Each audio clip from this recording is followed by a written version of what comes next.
നമസ്കാരം. തിരുവനന്തപുരത്ത് തെരഞ്ഞെടുപ്പിൽ മത്സരിക്കുമ്പോൾ രാജീവ് ചന്ദ്രശേഖരന്റെ പോസ്റ്ററുകളിൽ നിറഞ്ഞ ഒരു വാക്കുണ്ട്, ഇനി കാര്യം നടക്കും എന്ന്. തിരുവനന്തപുരത്തെ കാര്യം നടന്നില്ല, പക്ഷെ അദ്ദേഹം BJPയുടെ സംസ്ഥാന അധ്യക്ഷനായി മാറുകയാണ്. നാളെയാണ് ഔദ്യോഗിക പ്രഖ്യാപനമെങ്കിലും നാമനിർദ്ദേശ പത്രിക സമർപ്പിച്ചിരിക്കുന്ന ഒരൊറ്റയാൾ മാത്രമാണ്. കൃത്യമായ കേന്ദ്ര നിർദ്ദേശമാണ്. അപ്പോൾ രാജീവ് ചന്ദ്രശേഖറാണ് ഇനി സംസ്ഥാനത്ത് BJP നയിക്കുന്നത് എന്നതിൽ തർക്കമില്ല, സംശയമില്ല. നാളെ ഔദ്യോഗിക പ്രഖ്യാപനം. എന്തു കാര്യമായിരിക്കും അദ്ദേഹം നേതൃത്വത്തിൽ നിന്ന് BJPക്ക് നേടിക്കൊടുക്കുക എന്നുള്ളത്? BJPക്ക് സംസ്ഥാനത്ത് നിയമസഭയിൽ ഒരു സീറ്റുണ്ടാകുന്നു, അത് പിന്നീട് നഷ്ടപ്പെടുന്നു. ലോക്സഭയിൽ ഒരു സീറ്റുണ്ടാകുന്നു, അത് തുടരുന്നു എന്നുള്ളതാണ് രാഷ്ട്രീയ സാഹചര്യം. അതിനപ്പുറത്തേക്ക് BJP മറ്റു സംസ്ഥാനങ്ങളിൽ, മറ്റ് ഇടങ്ങളിൽ, മറ്റ് ഭൂമികളിൽ നേടിയിട്ടുള്ളതുപോലെ വളരെ രാഷ്ട്രീയ ഭൂപടം തന്നെ മാറ്റിമറിക്കുന്നതിന് തുല്യമായ പരീക്ഷണങ്ങൾക്കൊന്നും കേരളത്തിൽ സാധിച്ചിട്ടില്ല എന്നുള്ള യാഥാർത്ഥ്യം ഉൾക്കൊണ്ട് എങ്ങനെയാണോ കാര്യങ്ങളെ ചലിപ്പിക്കുക എന്ന് കൃത്യമായി അറിയാവുന്ന ഒരു പ്രൊഫഷണൽ കൂടിയായ രാഷ്ട്രീയക്കാരൻ നേതൃത്വത്തിൽ വരുമ്പോൾ BJPയെ കാത്തിരിക്കുന്നത് എന്താണ് എന്നുള്ളതാണ് ഏറ്റവും നിർണായകമായ കാര്യം. ശ്രീ VV രാജേഷ്, ആദ്യമായി തന്നെ നിങ്ങൾക്ക് പുതിയ സംസ്ഥാന നേതൃത്വം ഉണ്ടാകുന്നു, അതിലുള്ള അഭിനന്ദനവും സന്തോഷവും അറിയിക്കുന്നു. എങ്ങനെയാണ് BJPയുടെ സംസ്ഥാന നേതൃത്വവും അണികളും ഈ ഒരു മാറ്റത്തെ കാണുന്നത്? BJPയുടെ അണികളെയും സംസ്ഥാന നേതൃത്വത്തെയും സംബന്ധിച്ച് പാർട്ടി എടുക്കുന്ന തീരുമാനങ്ങൾ, ആ തീരുമാനങ്ങൾ എടുക്കുന്ന സമയത്ത് ചർച്ച ചെയ്യുന്ന ഘടകങ്ങളിൽ അവർക്കുള്ള അഭിപ്രായങ്ങൾ അവർ പറയും. പക്ഷേ പാർട്ടി ഒരു തീരുമാനമെടുത്തില്ല. പ്രത്യേകിച്ചും ജില്ലാ അധ്യക്ഷന്മാരും സംസ്ഥാന അധ്യക്ഷനും ഒക്കെ തന്നെ ദേശീയ നേതൃത്വത്തിൻ്റെ കൂടി ഇടപെടലോടുകൂടിയാണ് ഫൈനലൈസ് ചെയ്യപ്പെടുന്നത്. അങ്ങനെ ഒരു തീരുമാനമെടുത്തു കഴിഞ്ഞാൽ എല്ലാവരും ആ തീരുമാനത്തെ വിജയിപ്പിക്കുവാനുള്ള പരിശ്രമങ്ങളായിരിക്കും അടുത്ത നിമിഷം മുതൽ. ഇത് കഴിഞ്ഞ കുറേ കാലമായി ഞാൻ BJPയുടെ തുടക്ക സമയം മുതൽ ഇങ്ങനെയൊക്കെ ആയിരുന്നു എന്ന് ചോദിച്ചു കഴിഞ്ഞാൽ ഞാൻ പൂർണ്ണമായിട്ടും അങ്ങനെ ആയിരുന്നു എന്നല്ല. പക്ഷേ ഒരു സ്റ്റേജ് കഴിഞ്ഞ് ഞങ്ങളുടെ പാർട്ടി ഒന്ന് സ്റ്റേബിൾ ആയപ്പോഴേക്കും അതിനുശേഷം അങ്ങനെയാണ്. അതുകൊണ്ട് തന്നെ ഇപ്പോൾ ജില്ലാ അധ്യക്ഷന്മാരെ ഞങ്ങൾ 30 പേരെ തീരുമാനിച്ചു. ആ 30 പേരും ഈ കഴിഞ്ഞ ഒരു 40-45 ദിവസമായുള്ള പ്രഖ്യാപിച്ചിട്ട് അവർ നല്ല രീതിയിലാണ് പെർഫോം ചെയ്തുകൊണ്ടിരിക്കുന്നത്. അതുപോലെ സംസ്ഥാന അധ്യക്ഷനെ തീരുമാനിച്ചു. തീർച്ചയായിട്ടും കേരളം ആഗ്രഹിക്കുന്ന തരത്തിലുള്ള ഒരു പ്രഖ്യാപനം, ഒരു നോമിനേഷൻ ആണ് ഞങ്ങൾ ഇന്ന് വാർത്തകളൊക്കെ വരുന്നത്. നാളെയാണ് ഒഫീഷ്യൽ പ്രഖ്യാപിക്കുന്നത്. പശ്ചാത്തലത്തിൽ ഇങ്ങനെയാണ് ഈ ചർച്ച തുടങ്ങേണ്ടതെന്ന് ഞാൻ വിചാരിക്കുന്നു. നമുക്കിനി കേരളത്തിന്റെ രാഷ്ട്രീയ പ്രത്യേകതകളിലേക്ക് കൂടി വരികയാണെങ്കിൽ, ഇപ്പൊ ഇന്ന് CPMന്റെ സൈബർ ഹാൻഡിലുകളിൽ ഏറ്റവും കൂടുതൽ തരംഗമായ മുഖ്യമന്ത്രിയുടേതായിട്ടുള്ളൊരു വാക്ക് അങ്ങേക്കറിയാമല്ലോ. അത് കളമശ്ശേരി കേസുമായി ബന്ധപ്പെട്ട് രാജീവ് ചന്ദ്രശേഖരന്റെ പോസ്റ്റ് വന്നപ്പോൾ അദ്ദേഹം നടത്തിയ പ്രതികരണമാണ്, വിഷമാണ്, കൊടും വിഷമാണ് എന്ന നിലയ്ക്കാണ്. കേരളത്തിന്റെ ഭരിക്കുന്ന പാർട്ടിയുടെ, ഏത് പാർട്ടിയുടേതുമാകട്ടെ, മുഖ്യമന്ത്രി അങ്ങനെ നേരിട്ട്, അതും സംസ്ഥാന രാഷ്ട്രീയത്തിൽ അത്രത്തോളം സജീവമായ ഒരു നേതാവൊന്നുമല്ല ഈ കാല അളവിനുള്ളിൽ രാജീവ് ചന്ദ്രശേഖരൻ എന്ന് പറയുന്നയാൾ. അപ്പോൾ അങ്ങനെ ഒരാളെ നേരിട്ട് അങ്ങനെ വിശേഷിപ്പിച്ച ഒരാൾ BJPയുടെ സംസ്ഥാന നേതൃത്വത്തിൽ വരുമ്പോൾ ഒരു വലിയ പൊളിറ്റിക്കൽ ഫൈറ്റിന് കാത്തിരിക്കേണ്ടി വരുമോ, അല്ലെങ്കിൽ അത് കാണേണ്ടി വരുമോ? അതോ അതിനപ്പുറത്ത് ഇങ്ങനെയുള്ള എന്ത് പ്രക്ഷുബ്ധത അപ്പുറത്തുണ്ട് എങ്കിലും അതിനെ അതിജീവിക്കാൻ കഴിയുന്ന തരത്തിലുള്ള പ്രൊഫഷണൽ സ്കില്ലുള്ള ഒരാളുടെ പ്രവർത്തനത്തെയാണോ കാണുന്നത്? അതായത് ഇത് 3 തരത്തിൽ ഞാൻ പറയാം. എനിക്ക് ആ സമയം തന്നാൽ മതി. ഒന്ന്, രാജീവ് ചന്ദ്രശേഖർ കേരളത്തിൽ day to day Rajeev Chandrasekhar Kerala രാഷ്ട്രീയത്തിൽ ഇടപെട്ടുകൊണ്ട് ഇരുന്നു എന്ന് ചോദിച്ചു കഴിഞ്ഞാൽ അതിനുള്ള അവസരം അദ്ദേഹത്തിന് ഇപ്പോഴാണ് ലഭിച്ചിരിക്കുന്നത്. പക്ഷേ അദ്ദേഹം കഴിഞ്ഞ 30 വർഷമായി രാഷ്ട്രീയത്തിലുണ്ട്. 18 വർഷമായിട്ട് അദ്ദേഹം തുടർച്ചയായിട്ട് MP ആയിരുന്നു. കേന്ദ്രമന്ത്രിയായതിനു ശേഷം ഇന്ത്യയിൽ ആകമാനം, പ്രത്യേകിച്ച് കേരളത്തിൽ നിന്ന് IT ഡെവലപ്മെൻറ്റിൽ അദ്ദേഹം എല്ലാ ദിവസവും ഇവിടെ വന്നില്ല എങ്കിലും മന്ത്രി എന്നുള്ള അല്ലെങ്കിൽ സജീവ ഇടപെടലാണ്. പിന്നെ രാജീവ് ചന്ദ്രശേഖർ ഒരു 35 ദിവസം കൊണ്ട് 1,00,000 വോട്ടിൻ്റെ ഭൂരിപക്ഷം ഉണ്ടായിരുന്ന UDF ക്യാൻഡിഡേറ്റിനെ വെറും 15,000 വോട്ടിലേക്ക് എത്തിക്കുന്ന തരത്തിലുള്ള സജീവത നിലനിർത്താൻ അദ്ദേഹം സാധിച്ചു. അപ്പോൾ അദ്ദേഹത്തിൻ്റെ എഫിഷ്യൻസിയെക്കുറിച്ചോ രാഷ്ട്രീയത്തിൽ സാധാരണക്കാർ ജനങ്ങളുമായും പൊതുസമൂഹമായും ഇടപെടുവാനുള്ള അദ്ദേഹത്തിൻ്റെ കേപ്പബിലിറ്റിയെക്കുറിച്ചോ നമ്മൾ കൂടുതൽ ചർച്ച ചെയ്യണമെന്ന് എനിക്ക് തോന്നുന്നില്ല. കാരണം ആ ഭൂരിപക്ഷം കുറഞ്ഞു വന്നത് തന്നെ ഞങ്ങൾക്ക് കുറച്ചുകൂടി നേരത്തെ ആയിരുന്നു സ്ഥാനാർത്ഥിയെ പ്രഖ്യാപിച്ചിരുന്നുവെങ്കിൽ അദ്ദേഹം വൻ ഭൂരിപക്ഷത്തിൽ വിജയിച്ചേനെ. അപ്പോൾ അദ്ദേഹത്തിൻ്റെ സാന്നിധ്യത്തെക്കുറിച്ച് യാതൊരു തരത്തിലുള്ള ചോദ്യത്തിൻ്റെയും ആവശ്യമില്ല. രണ്ടാമത് ഒരു പൊളിറ്റിക്കൽ സ്റ്റേറ്റ്മെൻറ്റ് ചർച്ച വരട്ടെ. രാജീവ് ചന്ദ്രശേഖർ നടത്തിയ സ്റ്റേറ്റ്മെൻറ്റിനെ കുറിച്ച് പ്രോ ആൻഡ് എഗൻസ്റ്റ് ചർച്ചകൾ വരട്ടെ. മുഖ്യമന്ത്രി പറയട്ടെ, CPM പറയട്ടെ, കോൺഗ്രസ് പറയട്ടെ. അങ്ങനെ സജീവമായിട്ട് പൊളിറ്റിക്കൽ ഡയലോഗുകളൊക്കെ തന്നെ നടക്കട്ടെ. ഇപ്പോൾ മുഖ്യമന്ത്രി അദ്ദേഹത്തിൻ്റെ സ്റ്റേറ്റ്മെൻറ്റിനെ കുറിച്ച് പറഞ്ഞൊരു കമൻ്റ് ആണെന്നുണ്ടെങ്കിൽ നമുക്കൊരു കാര്യം ചെയ്യാം. എത്ര വർഷം പുറകോട്ട് പോകണമെന്ന് പറഞ്ഞാൽ മുഖ്യമന്ത്രി പറഞ്ഞ സ്റ്റേറ്റ്മെൻറ്റ് നമ്മൾക്ക് എടുക്കാം. ശരി, ആ സ്റ്റേറ്റ്മെൻറ്റ് എടുക്കാം. അതിലെന്തുമാത്രം അപഹാസ്യമായിട്ടുള്ളത്. ഇപ്പോൾ മാതൃഭൂമിയുടെ ചീഫ് എഡിറ്റർ വിളിച്ച് എടോ ഗോപാലകൃഷ്ണ എന്ന് മുഖ്യമന്ത്രി പിണറായി വിജയൻ വിളിച്ച് ചോദിച്ചതിൻ്റെ അപ്പുറമൊന്നും രാജീവ് ചന്ദ്രശേഖർ പറഞ്ഞിട്ടില്ലല്ലോ.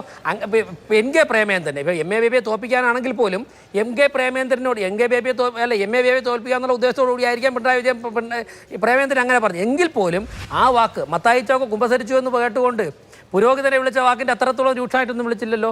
അപ്പോൾ പിന്നെ ഇത്തരത്തിൽ ഒരു വ്യക്തി, പിന്നെ മറ്റൊന്ന് താങ്കൾ ചോദിച്ചു IT പ്രൊഫഷണൽ, അത്തരത്തിലുള്ള ആ മേഖലയിലൊക്കെ നിൽക്കുന്ന ഒരു വ്യക്തി കേരളത്തിലെ രാഷ്ട്രീയത്തിലേക്ക് തലപ്പത്തേക്ക് വരുമ്പോഴേക്ക് സ്വാഭാവികമായിട്ട് ഞങ്ങളൊക്കെ പ്രതീക്ഷിക്കുന്നതൊക്കെ തന്നെ BJPയുടെ ഒരു ഡെവലപ്മെൻറ്റൽ ഒരു വിഷനുണ്ട്, ഒരു കാഴ്ചപ്പാടുണ്ട്. ആ കാഴ്ചപ്പാട് ഇന്നത്തെ തലമുറ കേരളത്തിലെ ജനങ്ങൾ ആഗ്രഹിക്കുന്നു. മാത്രമല്ല കേരളത്തിലെ പ്രശ്നങ്ങൾക്ക് സിസ്റ്റമാറ്റിക്കായിട്ട് സയൻറ്റിഫിക്കായിട്ട് പരിഹാരം കണ്ടെത്തുവാൻ വേണ്ടി കഴിയുന്ന അത്തരത്തിലുള്ള നോളജുള്ള അത്തരത്തിലുള്ള എക്സ്പീരിയൻസ് ഉള്ള ഒരു വ്യക്തിയാണ് രാജീവ് ചന്ദ്രശേഖർ എന്നുള്ളതും കൂടി വരാൻ പോകുന്ന ദിവസങ്ങൾ തെളിയിക്കും. ശരി, അപ്പോൾ ഞാൻ അദ്ദേഹത്തെക്കുറിച്ചുള്ള പൊളിറ്റിക്കൽ പരാമർശത്തെക്കുറിച്ച് ചോദിച്ചപ്പോൾ തന്നെ മുഖ്യമന്ത്രിക്കെതിരായ അദ്ദേഹത്തിന്റെ പരാമർശങ്ങളെ ഓർമ്മപ്പെടുത്തിയാണ്. അപ്പോൾ ഞാൻ ഒരു പൊളിറ്റിക്കൽ ഫൈറ്റ് എന്ന നിലയ്ക്കുള്ള നയവും നിലപാടുമായിരിക്കുമോ എന്നതിന് അങ്ങയുടെ ആ ഉത്തരത്തിൽ നിന്ന് ഞാനത് വായിച്ചെടുക്കുകയും ചെയ്യുന്നു. ശരി, അടുക്കിന് എ ജയശങ്കർ, രാജീവ് ചന്ദ്രശേഖർ BJPയുടെ സംസ്ഥാന അധ്യക്ഷ പദവിയിലേക്ക് വരുന്നു. BJPക്ക് കേരളത്തെക്കുറിച്ച് വലിയ സ്വപ്നങ്ങളുണ്ട്. ഇപ്പോൾ കഴിഞ്ഞ അധ്യക്ഷൻ തന്നെ ഇടയ്ക്ക് അദ്ദേഹം വലിയ തോതിൽ അതിൻ്റെ പേരിൽ പിന്നീട് കളിയാക്കപ്പെട്ടിരുന്നു എന്നതൊക്കെ ശരി. എന്നിരുന്നാലും 10-15 സീറ്റ് സ്വന്തമാക്കാൻ കഴിയും, കേരളം ഭരിക്കാൻ കഴിയും എന്നുള്ളതൊക്കെ പ്രതീക്ഷയായി വെച്ച് പുലർത്തിയിരുന്നു. പക്ഷെ കഴിഞ്ഞ ലോക്സഭാ തെരഞ്ഞെടുപ്പിന് ശേഷം നിയമസഭാ മണ്ഡലങ്ങളുടെ അടിസ്ഥാനത്തിൽ നോക്കുകയാണെങ്കിൽ BJP സ്വന്തമാക്കിയ വോട്ടൊക്കെ അവർക്ക് പ്രതീക്ഷയും നൽകുന്നുണ്ട്. കാര്യം നടത്താൻ കഴിയുന്ന ഒരാളാണോ രാജീവ് ചന്ദ്രശേഖർ? എന്താണ് അങ്ങ് അനുമാനിക്കുന്നത്? അല്ല, ലോക്സഭയിലേക്ക് മത്സരിച്ചു, അദ്ദേഹം ശക്തമായ മത്സരം കാഴ്ചവെച്ചു. ഒരുപക്ഷെ ശശി തരൂരല്ല മറ്റാരെങ്കിലും വരുന്ന സ്ഥാനാർത്ഥിക്ക് അദ്ദേഹം ജയിക്കുമായിരുന്നു. ആ രീതിയിലുള്ള വളരെ പ്രൊഫഷണലായിട്ടുള്ള പ്രചരണം അവിടെ നടത്തി എന്നുള്ളത് സത്യം.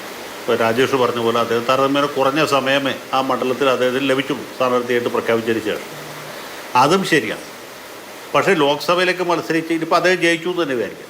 ജയിച്ചിരുന്നു എങ്കിൽ പോലും അദ്ദേഹത്തെ പോലൊരാളെ ഒരു സംഘടനയുടെ പ്രസിഡൻ്റായിട്ട്, സംസ്ഥാന പ്രസിഡന്റ് എന്ന് ഏറ്റവും പ്രധാനപ്പെട്ട പോസ്റ്റ്, ആ സ്ഥാനത്തേക്ക് കൊണ്ടുവരുമ്പോൾ രാജേഷ് ഇപ്പോൾ ഞാൻ ഈ പറയുന്നതോട് വിയോജിക്കും എന്നുള്ള എനിക്കറിയാം. പക്ഷേ ഇത് കാണുന്ന സാധാരണക്കാരോടാണ് എൻ്റെ ചോദ്യം. ഇദ്ദേഹത്തെ പോലൊരാൾ സംഘടനാ രംഗത്ത് അദ്ദേഹത്തിന് പരിചയം എത്രയാണ്, അദ്ദേഹത്തിന് എന്തുമാത്രം ഫലപ്രദമായിട്ട് പ്രവർത്തിക്കാൻ കഴിയും എന്നുള്ളൊരു ചോദ്യം. ഞാനിത് വേറൊരു രീതിയിൽ ചോദിക്കാം. നമ്മുടെ ശശി തരൂർ അരിതര സാധാരണമായ നിരവധി കഴിവുകളുള്ളൊരു മനുഷ്യനാണ് ആണല്ലോ, ആർക്കും ഒരു സംശയമില്ല. അദ്ദേഹം UN വലിയ ഉദ്യോഗം ഭരിച്ച ആളാണ്, കേരളത്തിൽ വലിയ സ്വീകാര്യതകളാണ്. അദ്ദേഹത്തെ KPCC പ്രസിഡൻ്റായിട്ട് വെച്ച് എങ്ങനെയുണ്ടോ? അദ്ദേഹം തിരുവനന്തപുരത്ത് നിന്ന് ജയിക്കുന്ന പോലെയല്ല, അദ്ദേഹം കേന്ദ്രമന്ത്രിയായ പോലെയല്ല, അദ്ദേഹം കേരള മുഖ്യമന്ത്രിയാകണമെങ്കിൽ പോലും അതുപോലെയുമല്ല. അദ്ദേഹം KPCC പ്രസിഡന്റ് സ്ഥാനത്തിരിക്കുകയാണെങ്കിൽ 14 DCCകളെ ഫലപ്രദമായിട്ട് തരൂരിന് നയിക്കാൻ പറ്റും. സംഘടനാ പ്രവർത്തനം ഊർജിതമായിട്ട് നടത്താൻ പറ്റും. കീഴ്ഘടകങ്ങളുമായിട്ട് സജീവമായിട്ട് ഇടപെടാൻ പറ്റും എന്ന് നിങ്ങൾക്ക് തോന്നുന്നു? വലിയ സ്നേഹവും ബഹുമാനമുള്ളതാണ്. അല്ല, അത് വേറെ കാര്യം. ഞാൻ പറഞ്ഞത് അത് അദ്ദേഹത്തിൻ്റെ ബുദ്ധിജീവി പരിവേഷം ഉള്ളതുകൊണ്ടാണ്. ഞാൻ പറഞ്ഞു തരൂരിനെ ആക്ഷേപിക്കാൻ വേണ്ടി പറഞ്ഞാൽ അതേ ബുദ്ധിമുട്ട് രാജീവിനും ഉണ്ടാകും എന്നാണ് സത്യത്തിൽ ഞാൻ വിചാരിക്കുന്നത്. ഞാൻ അദ്ദേഹത്തെ കുറ്റപ്പെടുത്തി പറയാറില്ല. ഇപ്പോൾ അദ്ദേഹം കഴിവുള്ള മനുഷ്യനാണ്, ചില്ലറക്കാരനൊന്നുമല്ല. ഇതുവരെ BJP കേരളത്തിൽ പരീക്ഷിച്ചിട്ടുള്ള മിക്കവാറും തന്നെ കാലാകാലങ്ങളായിട്ട് പാർട്ടി പ്രവർത്തകരായിട്ട് വന്ന ആളുകളാണ്. ശ്രീധരൻപിള്ളയാണെങ്കിൽ ശരിയാണ്, CK പത്മനാഭനാണെങ്കിൽ ശരിയാണ്.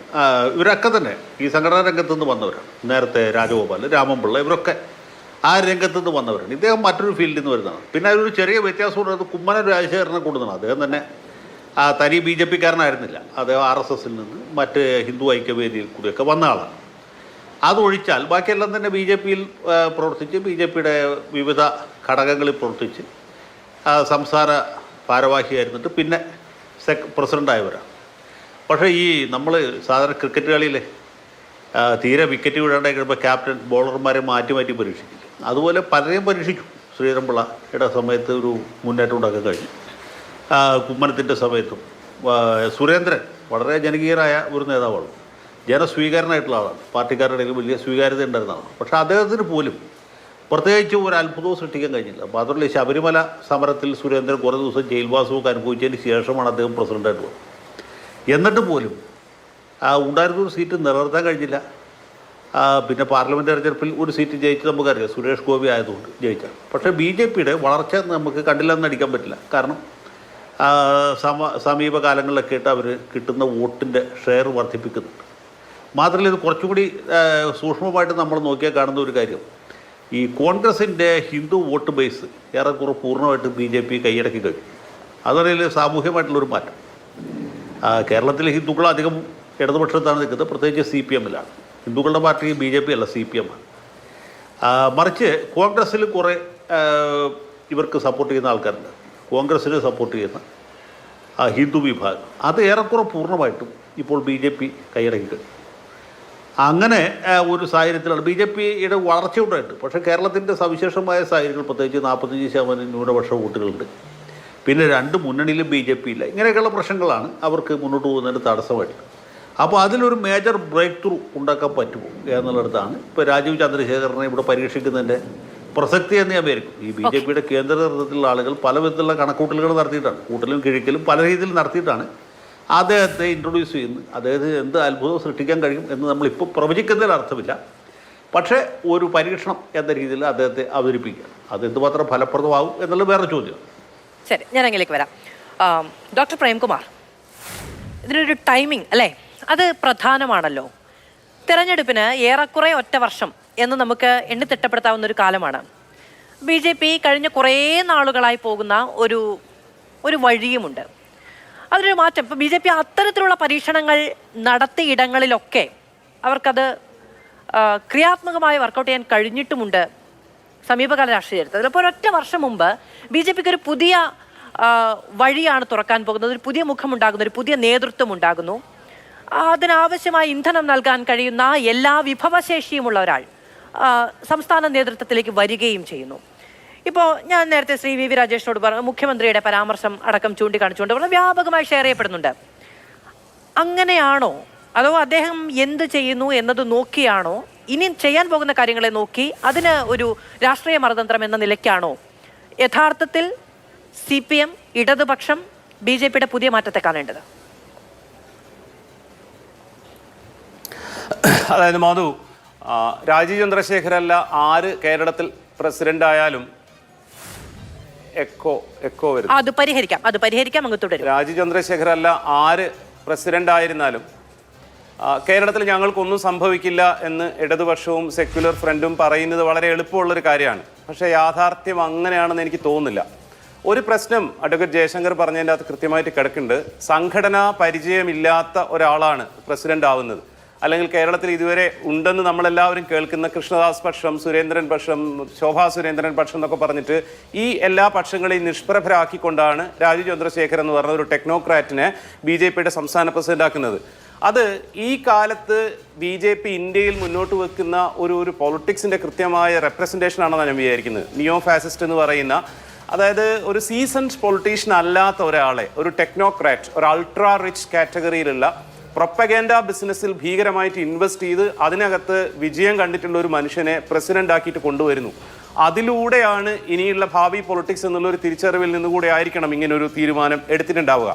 അതേസമയം തന്നെ ഈ ക്രിയേറ്റീവ് പൊളിറ്റിക്സ്, ഇനി കാര്യം നടക്കും എന്നൊക്കെയുള്ള പോലുള്ള പ്രാക്ടിക്കൽ കാര്യങ്ങൾ പറയുന്ന രാജീവ് ചന്ദ്രശേഖർ തന്നെ പലപ്പോഴും ഹൈലി കമ്മ്യൂണൽ കമൻസും വരുന്നുണ്ട്. മാധു പറഞ്ഞിട്ടുള്ള പിണറായി വിജയൻ കൊടും വിഷം എന്ന് പറഞ്ഞ പോലുള്ള ഹൈലി ഒഫെൻസീവ് ആയിട്ടുള്ള ആ കമന്റിനെതിരെ, നമ്മുടെ അങ്കമാലിയിലെ സ്ഫോടനവുമായിട്ട് ബന്ധപ്പെട്ട് കമന്റിനെതിരെ കേസ് കൊടുത്ത് KPCCയും കൂടിയായിരുന്നു. അതിലാണ് അയാൾക്കെതിരെ 153 ചാർജ് ചെയ്ത് കേസ് രജിസ്റ്റർ ചെയ്യപ്പെട്ടിട്ടുള്ളത്, നാഷണൽ മീഡിയയിൽ വന്നിട്ടുള്ളത്. ഒരേ സമയം ടെക്നോക്രാറ്റ് ആവുകയും ഡെവലപ്മെന്റ് പൊളിറ്റിക്സിന്റെ ആളാവുകയും അതേസമയം ഹൈലി കമ്മ്യൂണലാവാൻ മടിക്കുകയും ചെയ്യാത്ത ഒരു ഡെഡ്ലി കോമ്പിനേഷനാണ് രാജീവ് ചന്ദ്രശേഖർ എന്നാണ് ഞാൻ വിചാരിക്കുന്നത്. ഇതിനോട്, ഇദ്ദേഹത്തിന്റെ അപ്പോയിന്റ്മെന്റിനോട് കേരളത്തിലെ BJPയുടെ സംഘടനാ സംവിധാനം, ഇപ്പോൾ VV രാജേഷ് അടക്കമുള്ള ആളുകൾ എങ്ങനെയാണ് റെസ്പോണ്ട് ചെയ്യുന്നത് എന്നുള്ള അനുസരിച്ചിരിക്കും അദ്ദേഹത്തിന്റെ പെർഫോമൻസ് പ്രൈമറിലി എന്ന് വിചാരിക്കുന്നു. തിരുവനന്തപുരത്തെ കാൻഡിഡേറ്റ് ആയി വന്ന സമയത്ത് രാജീവ് ചന്ദ്രശേഖർ BJPയുടെ റാങ്ക് ആൻഡ് ഫയലിൽ നിന്ന് അത്യാവശ്യം റെസിസ്റ്റൻസ് ഫേസ് ചെയ്തിട്ടുണ്ടായിരുന്നു എന്ന് അദ്ദേഹം തന്നെ പങ്കിനിരേണ പറഞ്ഞിട്ടുണ്ടായിരുന്നു. പിന്നെ ഒരു വലിയൊരു അപ്പർ മിഡിൽ ക്ലാസ് കേരളത്തിൽ ഭയങ്കരമായിട്ട് ഉയർന്നു വരുന്നുണ്ട്. ടെക് സേവി ആയിട്ടുള്ള ഡെവലപ്മെന്റൽ പൊളിറ്റിക്സിന് വല്ലാതെ അഫിനിറ്റി കാണിക്കുന്ന ആ ആളുകളോട് കമ്മ്യൂണിക്കേറ്റ് ചെയ്യാൻ ഈ മനുഷ്യന്റെ സ്ട്രാറ്റജീസിന് പറ്റുകയാണെങ്കിൽ അത്യാവശ്യം ചെറിയൊരു ഭീഷണി ആയിരിക്കും എന്ന് ഞാൻ വിചാരിക്കുന്നു.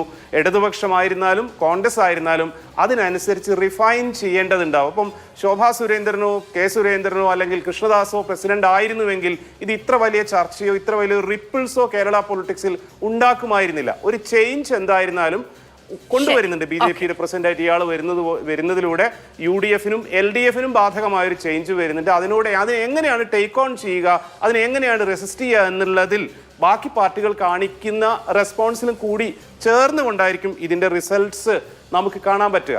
മറ്റൊരു കാര്യം എന്താണെന്ന് വെച്ചാല്, ഒരുപക്ഷെ കേരളത്തിലുള്ള BJPയുടെ മറ്റ് നേതാക്കന്മാർക്ക് ഇല്ലാത്ത രീതിയിൽ പ്രൈം മിനിസ്റ്റർ ഓഫീസുമായിട്ട് ഈ മനുഷ്യനുള്ള കണക്ട് എന്നുള്ളതും ഏതൊക്കെ തരത്തിൽ കേരളത്തിൻ്റെ പൊളിറ്റിക്കൽ ഫാബ്രിക്കിലും കേരളത്തിൻ്റെ ഗവർണൻസിലൊക്കെ ഈ ഒരു ചേഞ്ച്, ഈ ഒരു ഡിസിഷൻ എന്താ പറയുക ഇടപെടൽ ഉണ്ടാക്കും എന്നുള്ളതും കൂടി ഒരു വിഷയമാണ്. എനിക്ക് ഏറ്റവും രസകരമായിട്ടും ഏറ്റവും വിസ്മയകരമായിട്ടും തോന്നിയത് വി ഡി സതീശൻ ഇന്ന് പറഞ്ഞൊരു കാര്യമാണ്. 18 വർഷം BJPയുടെ MP ആയിരുന്ന കേന്ദ്രമന്ത്രിയായിരുന്ന ഒരാളെ പറ്റി വി ഡി സതീശൻ പറയുന്നത് അദ്ദേഹം BJPയുടെ പൊളിറ്റിക്സ് ഷെയർ ചെയ്യുന്നുണ്ടെന്ന് ഞാൻ വിചാരിക്കുന്നില്ല എന്നുള്ളതാണ്. ശരിക്കും നമ്മളെയൊക്കെ വല്ലാതെ സർപ്രൈസ് ചെയ്യിച്ച ഒരു കമന്റ് ആയിരുന്നു വി ഡി സതീശന്റെ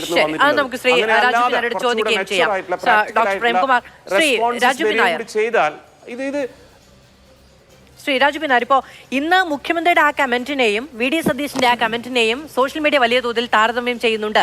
BJPയുടെ പുതിയ സംസ്ഥാന അധ്യക്ഷൻ വരുമ്പോഴുണ്ടാകുന്ന നിലപാട് എങ്ങനെയാണ് എന്ന് ചോദിച്ചുകൊണ്ടാണ്. അതെങ്ങനെയാണ് 10-18 വർഷത്തെ രാഷ്ട്രീയ പാരമ്പര്യമുള്ള ഒരാൾ, BJPയുടെ സംസ്ഥാന അധ്യക്ഷനായി വരാൻ പോകുന്ന ഒരാൾ, BJPയുടെ ഐഡിയോളജി പ്രതിഫലിക്കില്ല എന്ന് കേന്ദ്ര നേതൃത്വത്തിന് തോന്നുകയാണെങ്കിൽ അദ്ദേഹം ഒരിക്കലും BJPയുടെ സംസ്ഥാന അധ്യക്ഷനായി നിയോഗിക്കപ്പെടില്ല, കേന്ദ്രത്തിന്റെ കൃത്യമായ താല്പര്യത്തിന് പ്രകാരം എന്നത് വായിച്ചെടുക്കാൻ കഴിയാത്ത ഒരാളാണ് വി ഡി സതീശൻ എന്ന് ഞാൻ വിചാരിക്കുന്നില്ല. എന്തുകൊണ്ടാണ് അദ്ദേഹം BJPയുടെ ഐഡിയോളജി പ്രസരിപ്പിച്ചേക്കില്ല എന്നൊരു ആത്മവിശ്വാസം കോൺഗ്രസിന് ഉണ്ടാകുന്നത്? അല്ല, അത് അത്തരത്തിൽ വായിക്കാനായിട്ട് CPM ശ്രമിക്കുന്നതിൻ്റെ ഭാഗമായിട്ടാണ്. ശ്രീ പ്രതിപക്ഷ നേതാവ് പറഞ്ഞത് എന്താ, BJPയുടെ സംസ്ഥാന പ്രസിഡന്റ് ആരായിരിക്കണം എന്നുള്ളതിനെ സംബന്ധിച്ച് ഞങ്ങൾക്ക് അഭിപ്രായം പറയേണ്ട കാര്യമില്ല. അത് ആ പാർട്ടിയുടെ ആഭ്യന്തര കാര്യമാണ്. ആ ആഭ്യന്തര കാര്യം അത് നടക്കട്ടെ എന്നുള്ളതാണ്.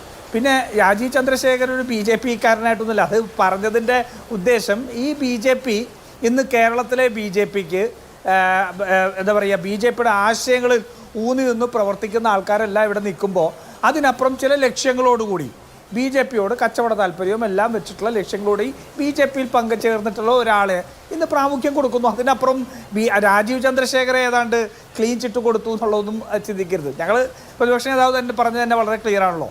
ഞങ്ങളെ സംബന്ധിച്ചോളം ആശയത്തോടാണ് എതിർപ്പ്. ഈ ആര് ഇതിൻ്റെ പ്രസിഡന്റ് ആവും എന്നുള്ളതിനെക്കുറിച്ച് നമുക്ക് യാതൊരു പ്രശ്നം. നോക്കൂ, കഴിഞ്ഞ കാലങ്ങളിൽ ആരൊക്കെയാണ് പ്രസിഡൻ്റായത്?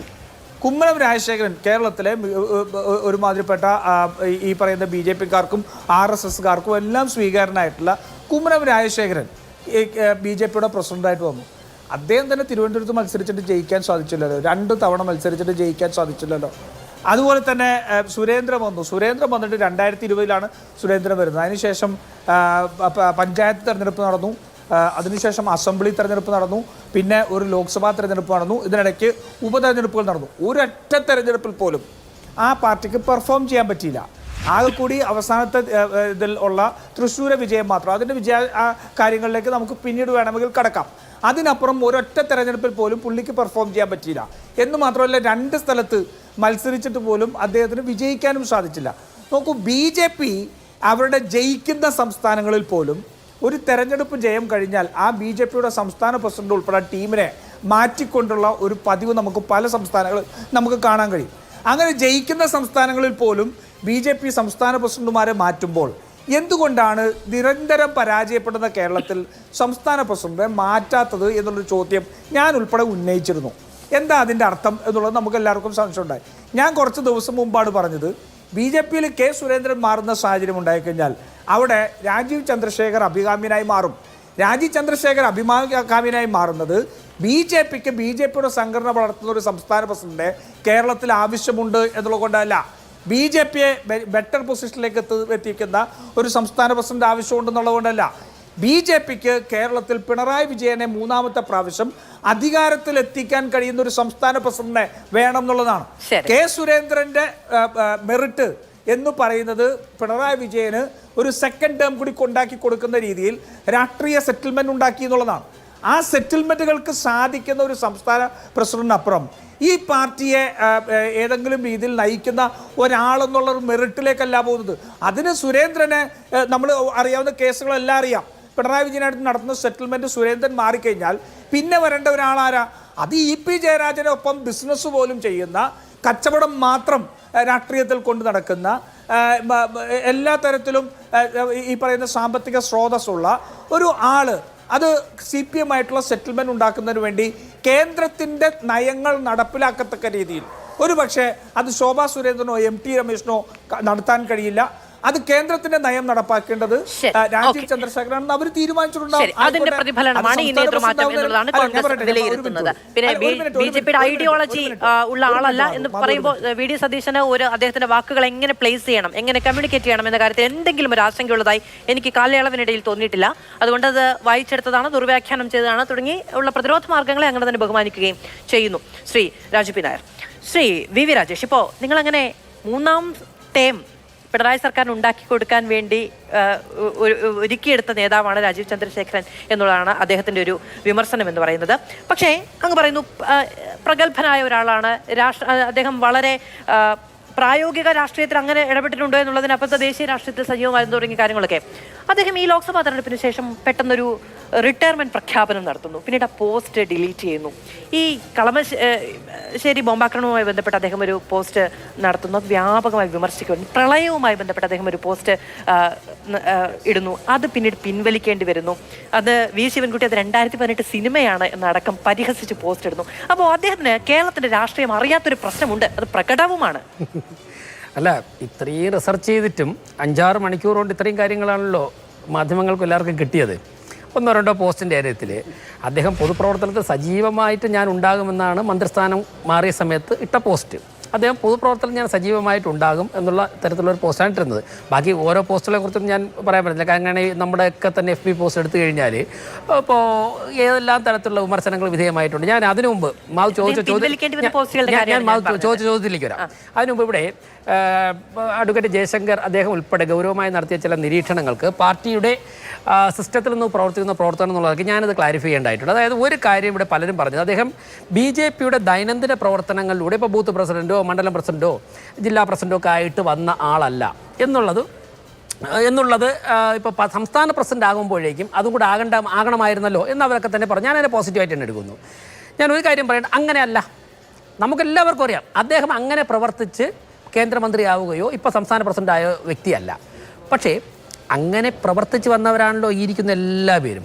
അദ്ദേഹത്തോടൊപ്പമുള്ള തൊട്ട് മുമ്പ് സ്ഥാനം ഒഴിഞ്ഞ K. സുരേന്ദ്രൻ മുതൽ അതിനു മുമ്പുള്ള കുമ്മനം രാജേട്ടനായാലും ഇപ്പോൾ V. മുരളീധരനായാലും കൃഷ്ണദാസ് ആയാലും പിന്നെ ഒപ്പമുള്ള ശോഭാ സുരേന്ദ്രൻ, MT രമേശ്, ഇപ്പോൾ ജില്ലാ പ്രസിഡന്റായിട്ട് പ്രവർത്തിച്ച യുവമോർച്ച സംസ്ഥാന പ്രസിഡന്റായിട്ട് പ്രവർത്തിച്ച ഞാൻ ഉൾപ്പെടെ ഞങ്ങളെപ്പോലെ ആയിരക്കണക്കിന് പ്രവർത്തകർ, ഈ പാർട്ടി ഒന്നുമില്ലായ്മയിൽ പടുത്തുയർത്തിയവർ കേരളത്തിലുണ്ടല്ലോ.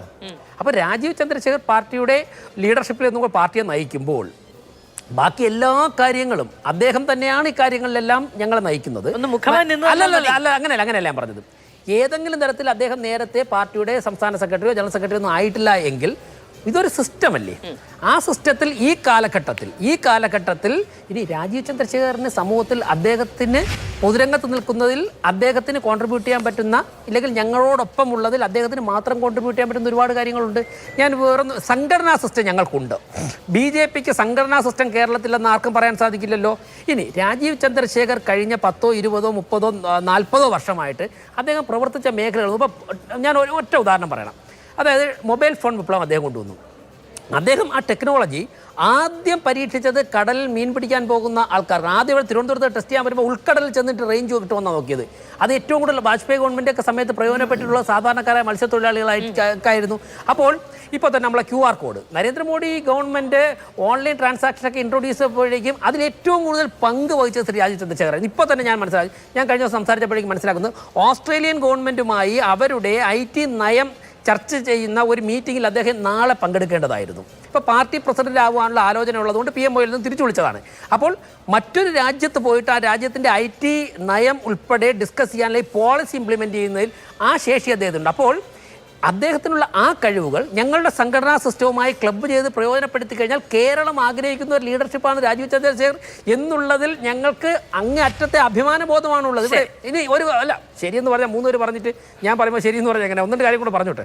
അതായത് എനിക്ക് കുറച്ച് സമയം, കാരണം ഞങ്ങളുടെ അധ്യക്ഷനാവുന്ന ആളിനെ കുറിച്ച് ആദ്യം തന്നെ ഇപ്പോൾ രാജു പി നായർക്ക് ഇങ്ങനെ വിലയിരുത്തി. രാജു പി നായർ, ബഹുമാനപ്പെട്ട അങ്ങയോട് ഞാൻ കാര്യം പറയുന്നു. ഇപ്പം നിങ്ങൾക്കൊക്കെ ഉറക്കമില്ലാത്ത പിണറായി വിജയൻ മൂന്നാമതും വരുമോ എന്നുള്ളതാണ്. മൂന്നാമത് പിണറായി വിജയൻ വരാൻ വേണ്ടി VD സതീശൻ തന്നെ കഴിഞ്ഞ 5 വർഷം കൊണ്ട് പരമാവധി സഹായിക്കുന്നുണ്ട്. എന്തെങ്കിലും പോരായ്മ ഉണ്ടെങ്കിൽ ഇടയ്ക്കിടയ്ക്ക് ഈ പുട്ടിന് പീരയിടുന്ന പോലെ ശശി തരൂർ സഹായിക്കുന്നുണ്ട്. നിങ്ങളോടൊപ്പം ഉള്ള ഒരു 5-8 മുഖ്യമന്ത്രി സ്ഥാനാർത്ഥിമാരുണ്ട്. അവരൊക്കെ കൂടെ സഹായം കൈ അയച്ച് നൽകുന്നതിൽ നിന്നുകൊണ്ടാണ് മാർക്സിസ്റ്റ് പാർട്ടിയുടെ സംസ്ഥാന സമ്മേളനം 3ാം ഭരണം എന്നുള്ള കാര്യം ചർച്ച ചെയ്തത്. രാജീവ് ചന്ദ്രശേഖർ ഇന്നല്ലേ പ്രസിഡന്റ് ആയുള്ളൂ. 5 വർഷം മുമ്പ് വി.ഡി. സതീശൻ തുടങ്ങി പണി. പിണറായി വിജയനെ വീണ്ടും അധികാരത്തിൽ വരെ കൊണ്ടുപോകാൻ ഞങ്ങളതിനെ തടയാനാണ് ശ്രമിക്കുന്നത്, ഞങ്ങളതിനെ പരാജയപ്പെടുത്താനാണ് ഞങ്ങൾ ശ്രമിക്കുന്നത്. ഞാൻ ചോദിച്ചോട്ടെ, രാജീവ് ചന്ദ്രശേഖർ തിരുവനന്തപുരത്ത് UDF സ്ഥാനാർത്ഥിക്കെതിരെ മത്സരിക്കാൻ വന്നപ്പോൾ ശശി തരൂരും കോൺഗ്രസ് ഉൾപ്പെടെയുള്ള അദ്ദേഹത്തെക്കുറിച്ച് എന്താ പറഞ്ഞത്? അദ്ദേഹം പെർഫോം ചെയ്തില്ല. ഒടുവിൽ 22,000-23,000 വോട്ടിന് അദ്ദേഹം ലീഡ് ചെയ്തു. ശക്തമായ വിഘടന വർഗീയവാദം കടലോര മേഖലയിൽ പാവപ്പെട്ട ജനങ്ങളുടെ ഇടയിൽ ഇളക്കി വിട്ടിട്ടാണ് ശശി തരൂരിന് ചെറിയൊരു വോട്ടിൻ്റെ ഭൂരിപക്ഷത്തിൽ ജയിക്കാൻ സാധിച്ചത്. അതുകൊണ്ട് തന്നെ ഞങ്ങളുടെ പാർട്ടിയുടെ പിന്നെ ബഹുമാനപ്പെട്ട പിണറായി വിജയൻ മുഖ്യമന്ത്രി അദ്ദേഹത്തിൻ്റെ ഒരു സ്റ്റേറ്റ്മെൻറ്റ് നേരത്തെ പറഞ്ഞു, എനിക്ക് അതിൽ ക്ലാരിഫൈ ചെയ്യാൻ പറ്റിയില്ല. അദ്ദേഹം എന്താണ് കൊടും വിഷം, അതിലാണ് രാജീവ് ചന്ദ്രശേഖർ കേരള രാഷ്ട്രീയത്തിൽ ഒരു പാർട്ടിയുടെ കീ പോസ്റ്റിൽ വന്നപ്പോഴേക്കും കേരളത്തിൽ ഉണ്ടായിട്ടുള്ള കേരളത്തിലെ മിഡിൽ ക്ലാസ്, അതോടൊപ്പം തന്നെ എഡ്യൂക്കേറ്റഡ് ക്ലാസ്, പിന്നെ സാധാരണക്കാരായ അടിസ്ഥാന ജനവിഭാഗങ്ങൾ, അദ്ദേഹം കൊണ്ടുവന്ന ടെക്നോളജി ജീവിതത്തിൽ പ്രയോജനപ്പെട്ട ജനങ്ങൾ, അഴിമതിക്കെതിരായി പോരാടാൻ ആഗ്രഹിക്കുന്നവർ, വിദ്യാർത്ഥികൾ, ചെറുപ്പക്കാർ, അവരുടെ ഇടയിലുണ്ടായ തിരയിളക്കം മണിക്കൂറുകൾക്കുള്ളിൽ കേരളത്തിൽ ആദ്യമായിട്ട് മനസ്സിലാക്കിയത് ബഹുമാനപ്പെട്ട കേരള മുഖ്യമന്ത്രിയാണ്. ആ തിരയിളക്കം മനസ്സിലാക്കിക്കൊണ്ടാണ് രാജീവ് ചന്ദ്രശേഖറിനെ കൃത്യമായിട്ട് ഒരു ഭാഗത്തിൻ്റെ ആളാക്കി മാറ്റുക എന്നുള്ള ഉദ്ദേശത്തോടു കൂടി ഒരു പരിശ്രമം പഴയ ഒരു ഫേസ്ബുക്ക് പോസ്റ്റും കൊണ്ട് ബഹുമാനപ്പെട്ട കേരള മുഖ്യമന്ത്രി. അതുകൊണ്ട് രാജീവ് ചന്ദ്രശേഖർ കേരളത്തിൽ BJP അധ്യക്ഷനായതിൻ്റെ CPM-നുള്ള അപകടം ഏറ്റവും ആദ്യം മനസ്സിലാക്കിയിരിക്കുന്നത് കേരള മുഖ്യമന്ത്രിയാണ് എന്നുള്ളതാണ് ഞങ്ങൾക്ക് ആത്മവിശ്വാസം കൂട്ടുന്നത്. ശരി ശരി ശരി അത് വളരെ ദീർഘവുമായിരുന്നു. പിന്നെ നിങ്ങളുടെ പുതിയ സംസ്ഥാന അധ്യക്ഷൻ ഞങ്ങളല്ലേ കൂടുതൽ പറയേണ്ടത് എന്നുള്ളത് ഒരു അങ്ങനെ ഒരു ചോദ്യം ചോദിച്ചുകൊണ്ടാണ് ഞാനത് പൂർത്തിയാവട്ടെ എന്ന് വിചാരിക്കുന്നത്. അഡ്വക്കേറ്റ് ജയശങ്കർ, ഇപ്പോൾ ഞാൻ നേരത്തെ ശ്രീ VV രാജേഷിനോട് ചോദിച്ചപ്പോൾ അദ്ദേഹം നിങ്ങൾ ഇത്ര റിസർച്ച് ഒക്കെ നടത്തിയല്ലോ എന്ന് പറഞ്ഞങ്ങൊഴിഞ്ഞു പോയെങ്കിലും രാജീവ് ചന്ദ്രശേഖറിന് ഇപ്പം ശശി തരൂരുമായി ബന്ധപ്പെട്ട് അങ്ങ് തന്നെ നേരത്തെ പറഞ്ഞു, കേരളത്തിൻ്റെ ഒരു പൊളിറ്റിക്കൽ ഫാബ്രിക്, അതിൻ്റെ ഒരു സവിശേഷത, എന്തു പറഞ്ഞാൽ അതെങ്ങനെ പ്രതിഫലിക്കും എന്ന കാൽക്കുലേഷൻ, ഇപ്പോൾ സംഘടനാ സംവിധാനവും വളരെ പരിചയസമ്പന്നരായ നേതാക്കളുടെ വലിയ പട്ടികയും ഒക്കെ പറയുന്നു എങ്കിലും ഒരു നേതൃത്വം നൽകുന്ന ഒരാൾക്ക് കൃത്യമായുള്ള പച്ചരാഷ്ട്രീയം മനസ്സിലാക്കാൻ കഴിയുക എന്നതൊരു സവിശേഷത തന്നെയാണ്. അതേ പെട്ടെന്ന് അതിജീവിക്കാൻ കഴിയുന്ന സ്കില്ലുള്ള ഒരു നേതാവായി സ്വന്തം അടയാളപ്പെടുത്തിയിട്ടുള്ള ഒരാൾ തന്നെയാണോ രാജീവ് ചന്ദ്രശേഖർ? അല്ല, സത്യം പറഞ്ഞാൽ അദ്ദേഹം ഒരു ബിസിനസ്സുകാരനാണ്, അടിസ്ഥാനപരമായിട്ട് ബിസിനസ്സുകാരനാണ്. പിന്നെ രാഷ്ട്രീയം തന്നെ ഒരു ബിസിനസ്സായി മാറിയ സാഹചര്യത്തിൽ അദ്ദേഹം രാഷ്ട്രീയത്തിലും മൂലധനം ഇറക്കി, അതിലും അദ്ദേഹം വിജയിച്ചു. അതുകൊണ്ടാണല്ലോ അദ്ദേഹം ദേവഗൗഡയുടെ ഒരു സ്ഥാനാർത്ഥിയായിട്ട് ആദ്യ രാജ്യസഭയിലേക്ക് ജയിക്കുന്നു.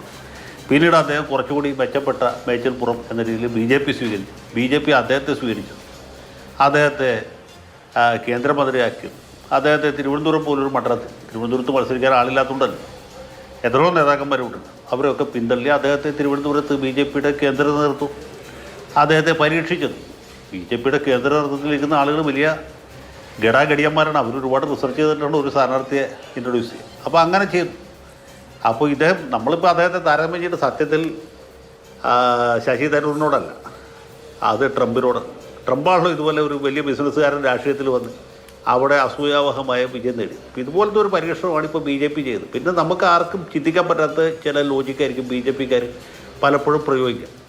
അതിപ്പോൾ കൃഷ്ണദാസിനെ പോലെയോ അല്ലെങ്കിൽ രാധാകൃഷ്ണനെ പോലെയോ അല്ലെങ്കിൽ രമേശിനെ പോലെ ശോഭാ സുരേന്ദ്രനെ പോലത്തെ ഒരു പ്രസിഡന്റ് ആണ് സാധാരണ നമ്മൾ പ്രതീക്ഷിക്കുക, ഏത് പാർട്ടിയിലും അങ്ങനെയല്ല പ്രതീക്ഷിക്കുക.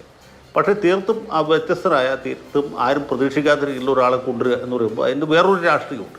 ഞാൻ 2 ഉദാഹരണങ്ങൾ പറയാം. BJPയിൽ സമീപകാലത്ത് ഗുജറാത്ത് മുഖ്യമന്ത്രി ആയിരുന്നത് വിജയ് രൂപാണിയായിരുന്നു. വിജയ് രൂപാണിയെ പെട്ടെന്ന് ദിവസം മാറ്റും.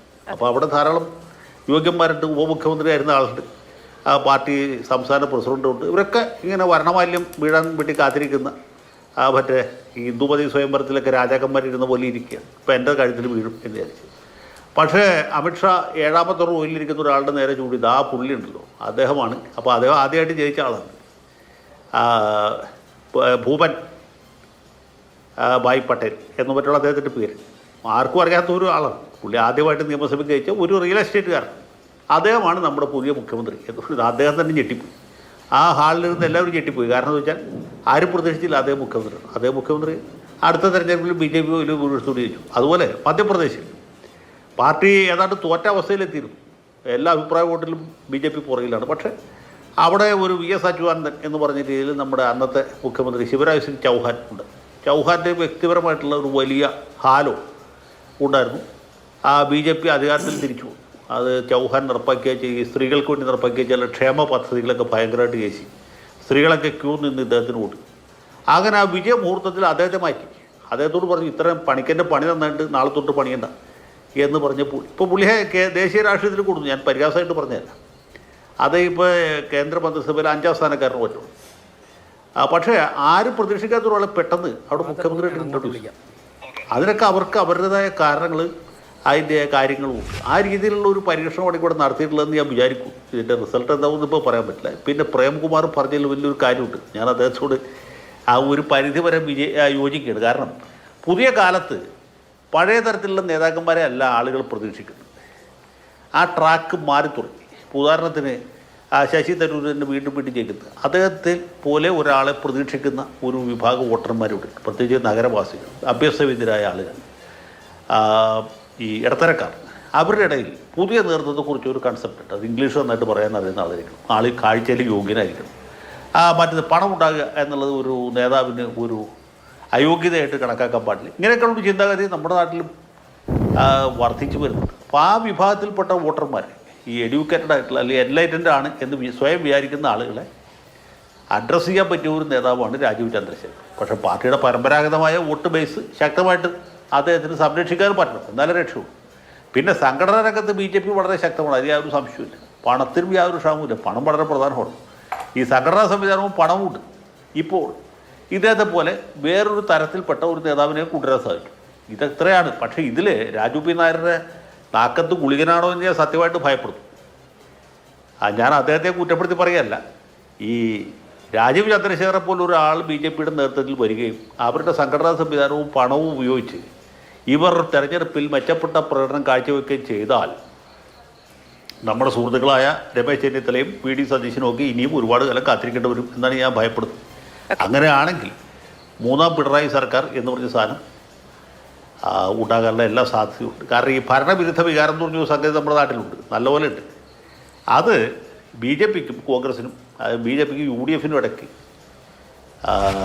തിരിഞ്ഞു പോവുകയും ആത്യന്തികമായിട്ട് ഈ അവരുടെ വോട്ട് ബേസ് വെച്ച് LDF വീണ്ടും അധികാരത്തിൽ വരാനുള്ള സാധ്യത വളരെ കൂടുതലാണ്. അപ്പോൾ രാജു പി നായർ പരിഹാസമായിട്ട് പറഞ്ഞായിരിക്കും ഒരുപക്ഷെ എന്ന് ഞാൻ വിചാരിക്കുന്നു. പക്ഷേ അങ്ങനെ ഒരു അപകട സാധ്യത ഇതിനകത്ത് ഭയങ്കരമായിട്ടുമുണ്ട്. ഇപ്പോൾ ശോഭാ സുരേന്ദ്രനാണ് പ്രസിഡന്റ് ആവണമെങ്കിൽ അല്ലെങ്കിൽ AN രാധാകൃഷ്ണനാണ് പ്രസിഡന്റ് ആവണമെങ്കിൽ ആ ഒരു അപകടം താരതമ്യേന കുറവാണ്.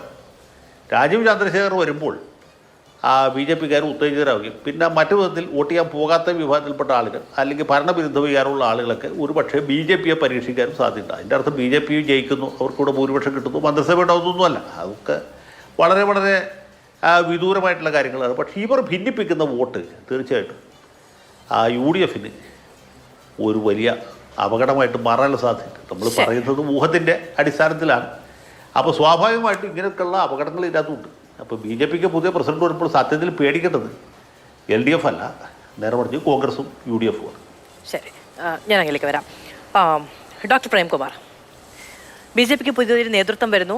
നേരത്തെ പറഞ്ഞതുപോലെ എല്ലാ തരത്തിലുള്ള വിഭവങ്ങളും സ്വന്തമായ ഒരാൾ, അത് പണമാണെങ്കിൽ അങ്ങനെ, സാമുദായിക സവിശേഷതയാണ് എങ്കിൽ അങ്ങനെ, വിദ്യാഭ്യാസമാണെങ്കിൽ അങ്ങനെ, ആ നിലയ്ക്ക് BJP പരിഗണിക്കുന്ന ഒരാൾ പുതിയ നേതൃത്വമായി വരുമ്പോൾ അതിൻ്റെ അപകട ഭീഷണി, അപകട ഭീതി ഇടതിനുണ്ട് എന്നുള്ളതാണ് ശ്രീ VV രാജേഷ് പറയുന്നത്. അങ്ങനെ ഭീതിയോടുകൂടി കാണേണ്ടുന്ന ശക്തമായ ഒരു നേതൃത്വം BJPക്ക് സ്വന്തമായിരിക്കുന്നു എന്ന നിലയ്ക്കിടത് കാണേണ്ടതുണ്ടോ? ഈ ഒരൊറ്റ വർഷം കൊണ്ട് കേരള രാഷ്ട്രീയത്തിൽ ഇന്ദ്രജാലം കാണിക്കാൻ കഴിയുന്ന ശേഷി BJPക്കും അതിൻ്റെ പുതിയ നേതൃത്വത്തിനും ഉണ്ട് എന്ന് കരുതേണ്ടതുണ്ടോ? അല്ല, ഭീതിയോടെ കാണുക, ഭയക്കുക എന്നുള്ളതല്ല. കേരള രാഷ്ട്രീയത്തിലായിരുന്നാലും ഇന്ത്യൻ രാഷ്ട്രീയത്തിലായിരുന്നാലും ജനാധിപത്യ ശക്തികളെ ഏറ്റവും കൂടുതൽ ഇപ്പോൾ ഭയക്കുന്നത് സ്വാഭാവികമായിട്ടും സംഘപരിവാറിൻ്റെ ഈ തേരോട്ടം തന്നെയാണ്. നാഷണൽ ലെവലിൽ അവർ കുറച്ച് പിറകോട്ടാണെങ്കിൽ പോലും പുതിയ രീതിയിൽ എന്താ പറയുക, MP-മാരെയും MLA-മാരെയും വിലയ്ക്ക് വാങ്ങുകയും ഒക്കെ ചെയ്തിട്ട് അവർ മുന്നേറിക്കൊണ്ടിരിക്കുന്നുണ്ട്. അതാണ് ഏറ്റവും വലിയ ഭീഷണി. അതിനെ റിയലിസ്റ്റിക് ആയിട്ട് കാണുക എന്നുള്ള ഉത്തരവാദിത്തം ഇടതുപക്ഷത്തിനുണ്ട്. ഇടതുപക്ഷം ആ ഉത്തരവാദിത്തം നിർവഹിക്കുകയും ചെയ്യും. രാജീവ് ചന്ദ്രശേഖർ BJP ഒന്നുമല്ല, കുഴപ്പമില്ല എന്ന് പറഞ്ഞ് കളയല്ല ലെഫ്റ്റ് ഡെമോക്രാറ്റിക് ഫ്രണ്ടും CPM-ഉം പിണറായി വിജയനും ചെയ്യാം ഇവിടെ. പക്ഷേ VV രാജേഷ് പറഞ്ഞതിൻ്റെ അകത്തുള്ള ഒരു വസ്തുതാപരമായ ഒരു പിശകൊന്ന് ചൂണ്ടിക്കാണിക്കട്ടെ. രാജേഷ് തിരുത്തുന്നു ഞാൻ വിചാരിക്കുന്നു. 2023 ഒക്ടോബറിൽ അങ്കമാലിയിലെ സ്ഫോടനത്തിന് ശേഷം കേന്ദ്ര ആഭ്യന്തരമന്ത്രി മുഖ്യമന്ത്രിയുമായി ബന്ധപ്പെട്ട് ഞങ്ങൾ ഇടപെടേണ്ട കാര്യമുണ്ടോ എന്ന് ചോദിക്കുമ്പോൾ ഇപ്പോൾ തൽക്കാലമില്ല, ഞങ്ങൾ വേണമെങ്കിൽ അറിയിക്കാം എന്ന് പറഞ്ഞു നിൽക്കുന്ന സമയത്തായിരുന്നു അന്ന് കേന്ദ്രമന്ത്രിയായിരുന്ന രാജീവ് ചന്ദ്രശേഖർ ഇങ്ങനെയുള്ള കമ്മ്യൂണൽ ഹേറ്റ്രിഡ് സ്പ്രെഡ് ചെയ്യുന്ന ഒരു എക്സിൽ ഒരു പോസ്റ്റ് ഇട്ടത്. അതിനെപ്പറ്റി അന്ന് മുഖ്യമന്ത്രി പറഞ്ഞതാണ്. 2023 ഒക്ടോബറിൽ പറഞ്ഞ വീഡിയോ ആണ് ഇപ്പൊ കാണുന്നത്. അല്ലാതെ മുഖ്യമന്ത്രി പിണറായി അങ്ങനെ തന്നെയാണ് അദ്ദേഹം പറഞ്ഞത്. അങ്ങനെയാണ്. ഇടയ്ക്ക് ഞാനും ഒന്ന് സംശയിച്ചിരുന്നു, ആ പഴയത് എടുത്ത് ഇപ്പോൾ പ്രചരിപ്പിക്കുന്നു എന്ന രീതിയിലാണ് അങ്ങ് പറഞ്ഞത് ശരി തന്നെയാണ്, പഴയ വീഡിയോ ആണ്. ക്ലിയർ ആയിരുന്നില്ല, അതുകൊണ്ടാണ്. പക്ഷേ രാജീവ് ചന്ദ്രശേഖർ വരുമ്പോൾ ഉണ്ടായ അലയൊലി മനസ്സിലാക്കിക്കൊണ്ട് അദ്ദേഹത്തിനെ ബ്രാൻഡ് ചെയ്യാൻ വേണ്ടി മുഖ്യമന്ത്രി ആദ്യം തന്നെ രംഗത്തിറങ്ങിയതാണ് ഞങ്ങൾക്ക് പ്രതീക്ഷ നൽകുന്നത്. അങ്ങനെ തരംഗം ഉണ്ടായിട്ടുണ്ട് കേരളത്തിൽ. അല്ല, രാജീവ് ചന്ദ്രശേഖരനെ ബ്രാൻഡ് ചെയ്യുന്ന രാജീവ് ചന്ദ്രശേഖരനെ ഒരു ടെക്നോക്രാറ്റ് എന്നൊക്കെ ഉള്ള ഒരു ഇമേജിൽ നിന്ന് അയാൾ തന്നെയാണ് കമ്മ്യൂണൽ ഹേറ്റ്രിഡിന്റെ ഒരു പ്രവൃത്തിയിലൂടെ അങ്ങോട്ട് മാറിയിട്ടുള്ളത്. വേറെ ആരും ബ്രാൻഡ് ചെയ്തതല്ല, അദ്ദേഹം തന്നെയാണ് അദ്ദേഹത്തിന്റെ അത്തരത്തിലുള്ള റിപ്പീറ്റഡ് റെസ്പോൺസസിലൂടെ അങ്ങനെ ഒരു ഇമേജ് ക്രിയേറ്റ് ചെയ്തത്. ഇനി അദ്ദേഹം അതിനെ എങ്ങനെ ആ ലൈനിലാണോ പോവുക, അതോ കുറച്ചുകൂടി അഡ്മിസിബിൾ ആയ രീതിയിലാണോ പോവുക എന്നുള്ളത് നമുക്ക് കാണാം. പിന്നെ രാജു പി നായരുടെ ഡയലോഗിൽ എനിക്ക് ഭയങ്കര സന്തോഷം തോന്നുന്നു. കാരണം കേരളത്തിലെ UDFും കോൺഗ്രസ്സുകാരും ഏത് നട്ടപ്പാരിക്ക് എന്ത് തട്ടി വിളിച്ചാലും ഇപ്പൊ പറയുന്നത് പിണറായി വിജയൻ 3ാം വട്ടം വരുമെന്നുള്ളതാണ്. കുറച്ച് മുമ്പാണെങ്കിൽ ഇവർ പറഞ്ഞിരുന്നത് രാജീവ് ചന്ദ്രശേഖരനെ പ്രസിഡന്റ് ആക്കിയത് പിണറായി വിജയനെ സ്വർണ്ണക്കള്ളക്കടത്ത് കേസിൽ നിന്ന് രക്ഷിക്കാനാണെന്നായിരുന്നു. അങ്ങനെയായിരുന്നു പറഞ്ഞിരുന്നത്. അതിപ്പോ പോയത് കൊണ്ടാവാം 3ാം ടേം വരും എന്ന് പറയുന്നത്. ഇപ്പൊ 3ാം ടേം വരും എന്നുള്ള കാര്യം നാവിൽ ഗുളികനായിരുന്നാലും സരസ്വതി ആയിരുന്നാലും കോൺഗ്രസ്സുകാർ കൃത്യമായിട്ട് സമ്മതിച്ചു കഴിഞ്ഞിട്ടുള്ള, അംഗീകരിച്ചു കഴിഞ്ഞിട്ടുള്ള കാര്യമാണ്. 3ാം ടേം വരിക എന്നുള്ളത് മാത്രമല്ല LDFന് മുന്നിലുള്ള ഉത്തരവാദിത്തം. കേരളത്തെ ഇങ്ങനെയുള്ള ഒരു സെക്യുലർ ഡെമോക്രാറ്റിക് സ്റ്റേറ്റ് ആക്കി നിർത്തുക എന്നുള്ളത് തന്നെയാണ്. BJP അകറ്റി നിർത്തിക്കൊണ്ട് ചെയ്യാന്നുള്ളത് തന്നെയാണ്. കുമ്മനം പ്രസിഡന്റ് ആയ സീനല്ല ഇപ്പോൾ കോൺഗ്രസിനുള്ളിലുള്ള ഗ്രൂപ്പ് വഴക്ക് കാരണം വ്യാജ പ്രചാരണങ്ങൾ നടത്തുന്നു എന്ന ആരോപണം കേന്ദ്ര സർക്കാരിനെതിരെയും BJPയുടെ പ്രതിനിധികൾക്കെതിരെയും CPM ഇടതുപക്ഷം നിരന്തരമായി ഉന്നയിക്കുന്ന ഒരു വിമർശനവും ആരോപണവും ഒക്കെയാണ് വ്യാജ പ്രചാരണം ഉണ്ടാക്കുന്നത്. ഞാൻ നേരത്തെ പറഞ്ഞല്ലോ, പ്രളയവുമായി ഒരു വെള്ളപ്പൊക്കം ഉണ്ടായപ്പോൾ അത് പ്രളയമാണ്, അതിൽ ജീവൻ നഷ്ടപ്പെട്ടവർക്ക് ഉള്ള അന്ത്യാഞ്ജലി അർപ്പിച്ചുകൊണ്ട് അദ്ദേഹം ഒരു പോസ്റ്റർ ചെയ്യുന്നു, പിന്നീട് അത് പിൻവലിക്കുന്നു എന്ന നിലയ്ക്ക്. അപ്പോൾ ഞാൻ ചോദിക്കട്ടെ, വളരെ പ്രകടമായി അങ്ങോട്ടും ഇങ്ങോട്ടും വലിയ വാഗ്യുദ്ധത്തിലേക്ക് പോകുന്ന, വലിയ ആശയ വ്യത്യാസത്തിലേക്ക് പോകുന്ന, വലിയ പൊളിറ്റിക്കൽ ഫൈറ്റ് ഉണ്ടാകുന്ന ഒരു കാലം കാണേണ്ടതുണ്ടോ? ഞാൻ VV രാജേഷിനോട് രണ്ടാമതായി ചോദിച്ചൊരു ചോദ്യമാണ്. അതിന്റെ ഒരു ഇടത് വേർഷൻ കൂടി ഞാൻ തേടുകയാണ്. അല്ല മധു, വ്യാജ പ്രചരണങ്ങൾ എന്നുള്ള കാര്യം നിങ്ങൾക്ക് ഇനിയും ബോധ്യപ്പെട്ടിട്ടില്ലേ? അതായത് ഒരു വ്യാജ പ്രസ് റിലീസ് ഇറക്കിയിട്ട് കേന്ദ്ര സർക്കാരിന്റെ പ്രസ് റിലീസ് ആണെന്ന് പറഞ്ഞിട്ട് സത്യമാണെന്ന് വിചാരിച്ച് നിങ്ങൾ അടക്കം അത് ബ്രേക്കിംഗ് ന്യൂസ് ആയിട്ട് കൊടുത്തിരുന്നു. മീഡിയയെ വരെ പറ്റിക്കുന്ന രീതിയിൽ ഫോൾസ് പ്രൊപ്പഗാൻഡ എന്താ പറയാ BJPയും സംഘപരിവാറും ഓൾ ഇന്ത്യ അടിസ്ഥാനത്തിൽ നടത്തുന്നു എന്നുള്ളത് നമുക്കറിയാവുന്ന കാര്യമാണ്. കേരളത്തിൽ നടക്കുന്ന കാര്യങ്ങൾ നോർത്ത് ഇന്ത്യയിൽ നിങ്ങൾ എന്ന് പറഞ്ഞതുകൊണ്ടല്ലോ ക്ലാരിറ്റി വരുത്തേണ്ടത്. അതായത് കേന്ദ്ര സർക്കാരിന്റെ പത്രക്കുറിപ്പ് എന്ന വാർത്തയുടെ ഭാഗമായി ഞങ്ങൾ നൽകിയിട്ടില്ല, കേന്ദ്ര സർക്കാർ എന്ന് പറഞ്ഞാണ് കൊടുത്തത്. അത് പിന്നീട് കേന്ദ്ര ആരോഗ്യമന്ത്രി പാർലമെന്റിൽ പറയുകയും ചെയ്തു, അതിനെ സാധൂകരിക്കുന്ന വാർത്ത. അതാണ് എനിക്ക് ആ കാര്യത്തിൽ പറയാനുള്ളത്. ശ്രീ അങ്ങേക്ക് തുടരാം. അല്ല, കേന്ദ്രമന്ത്രി പിന്നെയാണ് പറയോ പറയാതിരിക്കുകയോ ചെയ്യുന്നത്. സകല ഞങ്ങൾ വ്യക്തിപരമായി അറിയിപ്പം കേരളത്തിലെ എല്ലാ മാധ്യമങ്ങളെയും വിളിച്ചു ചേർത്ത് പറഞ്ഞൊരു കാര്യമല്ല. ഓരോ മാധ്യമങ്ങൾക്കും പങ്കുവെച്ചു കൊടുത്ത വിവരമായിരിക്കാം. ഞങ്ങൾക്ക് കിട്ടിയ വാർത്തയിൽ ഞങ്ങൾക്ക് വിശ്വാസമുള്ളതുകൊണ്ടാണ് ഞങ്ങൾ അങ്ങനെ കൊടുത്തത്. ആ വാർത്ത പിന്നീട് മന്ത്രി സ്ഥിരീകരിച്ചു. അല്ലാതെ ഇവിടെ വന്നിട്ട് ഗോയൽ പറഞ്ഞതുപോലെ ഈ ഈസ് ഓഫ് ഡൂയിങ് ബിസിനസ് ഇല്ല കേട്ടോ എന്ന നിലയ്ക്ക് അതിനെ ഖണ്ഡിക്കുകയല്ല പിന്നീട് ചെയ്തത്. അതിനെ സാധൂകരിക്കുന്ന പ്രസ്താവന പാർലമെന്റിൽ നടത്തുകയാണ് ഇത്. അല്ല, പിന്നെ സാധൂകരിക്കുന്ന പ്രസ്താവന നടത്തിയോ എന്നുള്ളതല്ല, അന്ന് നിങ്ങൾ തെറ്റിദ്ധരിക്കപ്പെട്ടിരുന്നു എന്നുള്ള സത്യമാണ്. കേന്ദ്ര സർക്കാരിന്റെ വാർത്ത എന്ന് പറഞ്ഞ് തന്നെയാണ് കൊടുത്തത്.